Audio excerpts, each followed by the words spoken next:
The crowd's roar echoed through the crystalline dome of the Kethvar arena, their alien voices creating a symphony of bloodlust that had remained unchanged for 3,000 years. In the center of the vast circular pit, two figures faced each other across the gleaming sand, one massive and predatory, the other deceptively small and calm. Commander Zephyr watched from the observation deck as the Vorthak circled its prey. The creature stood nearly 3 meters tall, its obsidian carapace glistening under the arena's harsh lights. 6 razor-sharp limbs extended from its serpentine torso, each one capable of slicing through reinforced steel.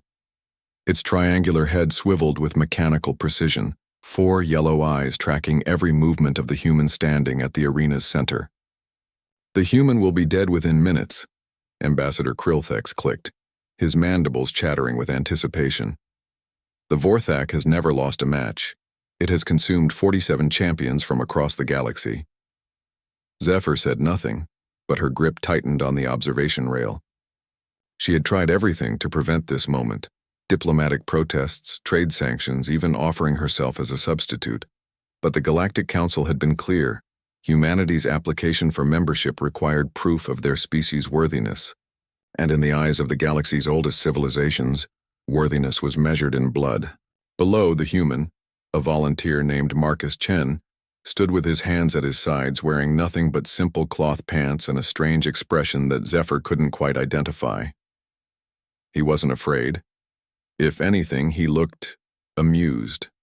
The Vorthak struck without warning, its massive frame launching across the arena with impossible speed.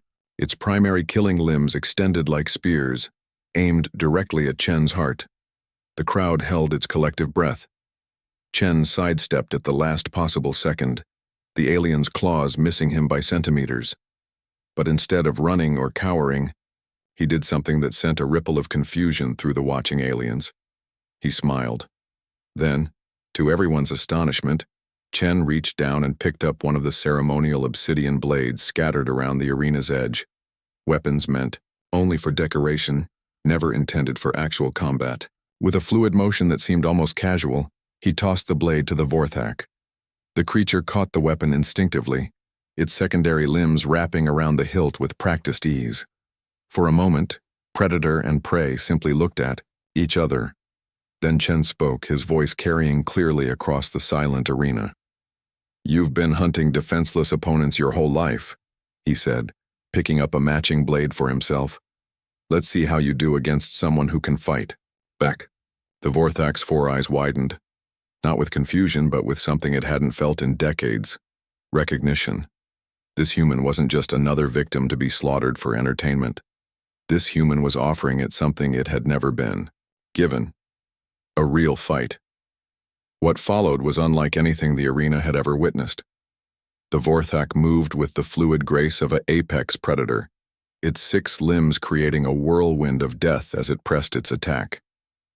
But Chen moved like liquid mercury, flowing between strikes that should have been unavoidable, his own blade flashing in precise economical counters.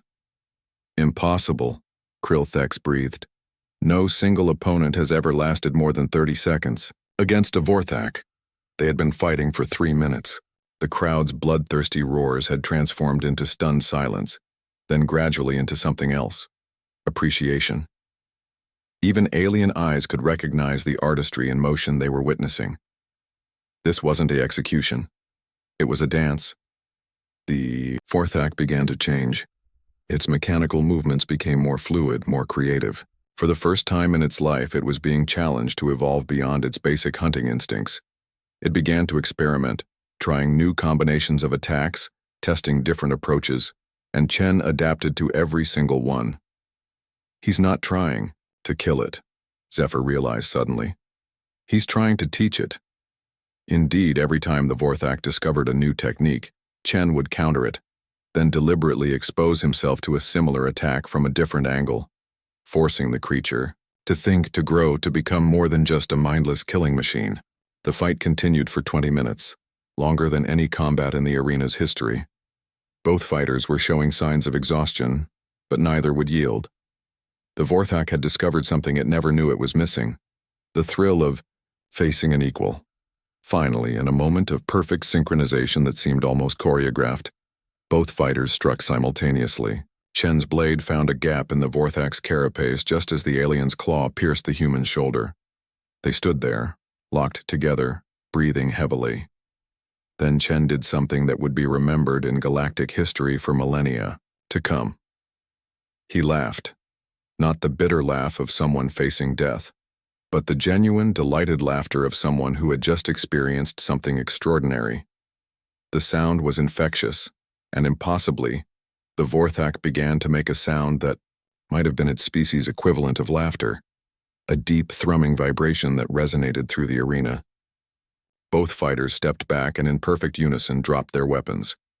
"Draw," Chen called out to the stunned crowd. "We call it a draw." The arena erupted in chaos. Some species shouted in outrage. Draws were unheard of in the sacred combat. Others roared their approval, but most simply stared in amazement at what they had witnessed.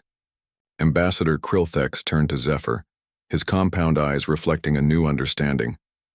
"Your species, you don't just fight to win, do you? You fight to elevate?" Zephyr smiled, the same mysterious smile Chen had worn.